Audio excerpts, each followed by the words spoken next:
Alam nyo ba na ganito yung mukha ni Aya bago siya mag first month at hanggang second month niya? Ito nga papakita ko sa inyo yung isang sa mga nakatulong para maalis yan.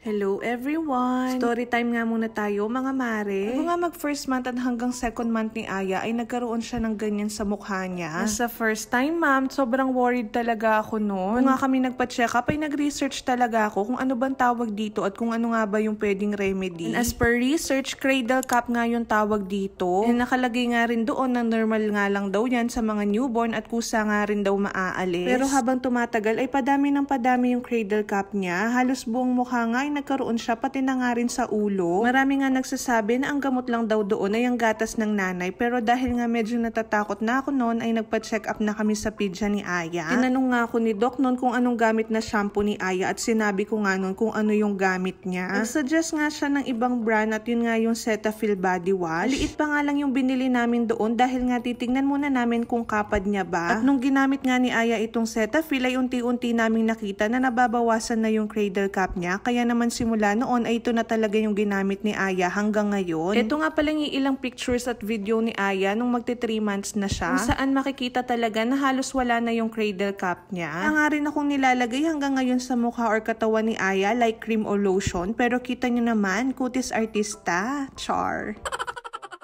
Kaya naman eto, dahil naubos na yung stock ni Aya ay napa-order na naman ng ina nyo. Order nga ako ng 6 pieces ngayon, kaya naman sa mga may gusto rin, ilalagay ko na lang sa yellow basket or sa comment section yung link. Hindi ko na nga rin naisip magpalit ng brand mga mare dahil nga ito yung kapad ni Aya kahit alam naman natin na medyo pricey. Disclaimer lang din po sa mga may anak na same situation kay Aya. Mas maigi na ipacheck po muna natin si baby sa pidya nila dahil mas alam po nila yung dapat. Syempre, mas maigi na yung sigurado, diba? Possible din na nag-work kay Aya or kapad ni Aya pero sa iba ay hindi. Anyway, eto pala yung mga ilan na close-up pictures ni Aya from 3 months hanggang ngayon. Yung natutunan ko pala sa situation ni Aya noon is iba talaga kapag may knowledge ka kung ano yung nangyayari. Sobrang stress talaga ako noon. Paano ang dami rin nagsasabi na anong nangyari at ganito yung dapat gawin. Pero as a OA na first time ma'am ay lagi talaga ako nagre-research noon. Hindi ako nagsa-self-medication mga mare. Pero gusto ko kasi ay bago kami pumunta ng pidya ni Aya ay talagang ma-explain ko ng mabuti kay Doc. Kaya super thankful din ako dahil nga nakapad ni Aya itong binigay na bagong shampoo nun sa kanya. At least wala na siyang maraming tinry na ibang products. Talaga namang hanggang ngayon na ito pa rin yung ginagamit niya. Baka naman Cetaphil, pakigalawang baso.